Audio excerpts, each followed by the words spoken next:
Olá, bom dia para você. Seja bem-vindo a essa edição. Nós estamos ao vivo. Agora são 10 horas em ponto pelo horário de Brasília. E vamos juntos conferir os destaques do Brasil e do mundo desta quinta-feira. Pela primeira vez em 6 anos, o ganho real da poupança ficou acima de 5%. A deflação do último mês impulsionou o resultado. Os investidores que deixaram o dinheiro na poupança por um ano até junho tiveram retorno real acima da inflação de 5,22%.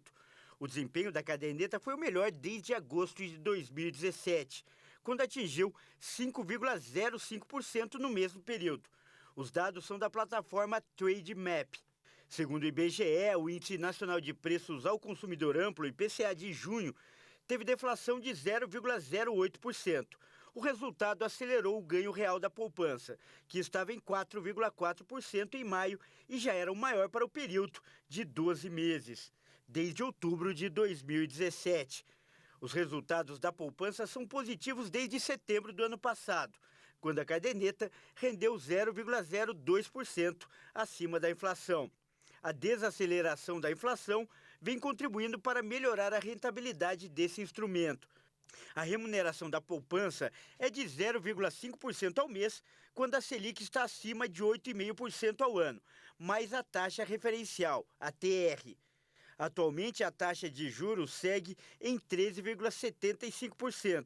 Quando a taxa básica de juros é de 8,5%, o rendimento da poupança é igual a 70% da Selic, além da TR. O governo federal revogou 2 decretos do marco do saneamento após um acordo com o Congresso Nacional. Os decretos revogados tinham sido publicados originalmente em abril, mas geraram atritos entre o Executivo e o Legislativo.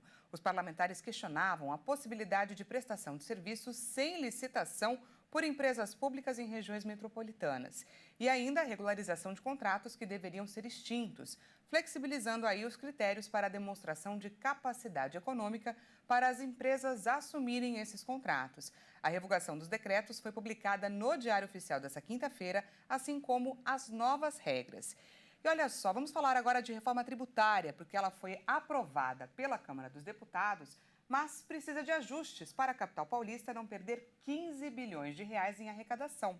Na entrevista exclusiva concedida ao Jornal das 22, o prefeito Ricardo Nunes falou sobre a importância do valor para uma cidade que tem no orçamento previsão de investimento de 11 bilhões e meio de reais. Vamos ouvir o que ele disse. O vice-presidente Geraldo Alckmin disse que a reforma tributária precisa de alguns ajustes, não está perfeita e no Senado deve passar por modificações. Quais seriam as suas sugestões para o município de São Paulo? Olha, Alexandre, a Frente Nacional de Prefeitos, a qual a cidade de São Paulo integra, nós tivemos em Brasília, conversei com o deputado Davi Soares, vários deputados, colocando a preocupação. Primeiro, eu queria deixar muito claro aqui para as pessoas que estão aqui nos acompanhando. Nós somos a favor da reforma tributária. O que a gente tem divergência é de alguns itens que colocaram na reforma tributária que ferem, inclusive, a Constituição. Por exemplo, o Pacto Federativo. O que é o Pacto Federativo? A Constituição nos garantiu de que, no nosso país, Brasil, as pessoas ficam comparando com outros países, mas nós estamos no Brasil, né? Aqui é Brasil. Nós temos os 3 entes federados: federal, estadual e municipal. As prefeituras, os municípios, é um ente federado.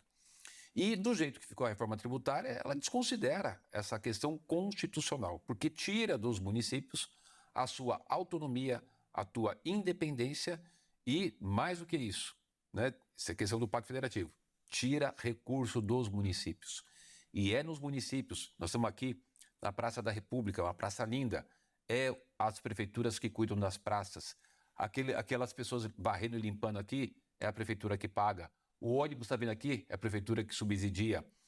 Todo o sistema de iluminação é prefeitura. A parte da educação, da saúde, habitação, tem ficado quase que tudo com os municípios. Então, é preocupante tirar recurso do município, porque vai faltar recurso para a prestação de serviço para as pessoas lá na ponta. Qual seria o prejuízo para a cidade de São Paulo? Nós teremos um prejuízo de 15 bilhões de reais. Ao final da transição, prejuízo de 15 bilhões de reais. É bastante preocupante.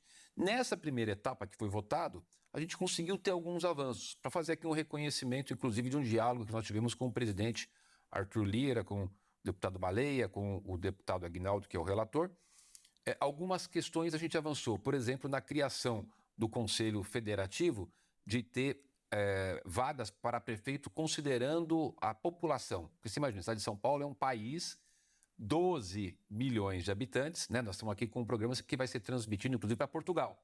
Sim. O país Portugal tem 10 milhões, a cidade de São Paulo tem 12 milhões, é maior do que vários países. Então, eu tenho colocado essas questões de que é importante observar a questão das cidades com muita população, e a cidade com 12 milhões seria o mesmo voto de uma cidade com 1.000 habitantes, 500 habitantes, 2.000 habitantes. Você acredita? Tem cidade que tem isso de habitante. Verdade. Que é menor do que a condomínios que a gente tem aqui. Esse prédio aqui tem gente numa quantidade maior do que muitos municípios. Enfim, é outro tema. Mas não era correto e justo que a gente tivesse o mesmo peso. Então vai ter uma participação dentro dos 27 integrantes dos municípios, 13 serão por população. E agora vamos de destaque internacional. O bilionário Elon Musk anunciou o lançamento da xAI, uma nova empresa focada em inteligência artificial, e os detalhes devem ser apresentados amanhã, mas vamos de spoiler. Os detalhes da nova empresa devem ser revelados na próxima sexta-feira. Musk explicou no Twitter que a ambição da xAI era entender a realidade. Uma sessão de perguntas e respostas foi anunciada no microblog para os próximos dias para falar sobre a recém-criada empresa de inteligência artificial. De acordo com o site da xAI, a equipe da empresa, liderada por Musk, é composta por renomados especialistas em inteligência artificial, incluindo alguns da OpenAI, criadora do ChatGPT, assim como do Google e da Microsoft. Há vários meses, o bilionário admitiu ter comprado uma grande quantidade de unidades de processamento gráfico, essenciais para o desenvolvimento de software de inteligência artificial, sem revelar o que planejava fazer com elas. A Coreia do Norte afirmou nesta quinta-feira que testou com sucesso seu novo míssil balístico intercontinental. Segundo a agência de notícias KCNA, o Hwasong-18, novo projétil de combustível sólido, percorreu 1.001 quilômetros. O voo atingiu uma altitude máxima de 6.648 quilômetros e durou cerca de 70 minutos antes de cair no Mar do Japão. Supervisionado pelo líder norte-coreano Kim Jong-un, o lançamento foi classificado pela estatal de comunicação como uma grande explosão que sacudiu todo o planeta. A agência acrescentou que Kim prometeu uma série de ofensivas militares mais intensas até que os Estados Unidos e a Coreia do Sul mudem suas políticas para o país comunista. O lançamento acontece em um momento de relação tensa entre as duas Coreias, que interromperam seu contato diplomático. O comando militar de Seul disse que o disparo é uma provocação grave que prejudica a paz e a segurança na Península da Coreia e viola as sanções da ONU contra Pyongyang. A ONU, Estados Unidos e aliados também condenaram o lançamento. Essa edição fica por aqui. Muito obrigada pela sua companhia. Como a notícia não para na HIT, daqui a pouco é o Kleber Werneck que chega com mais informações para você às 11 horas. Não perca. Até mais.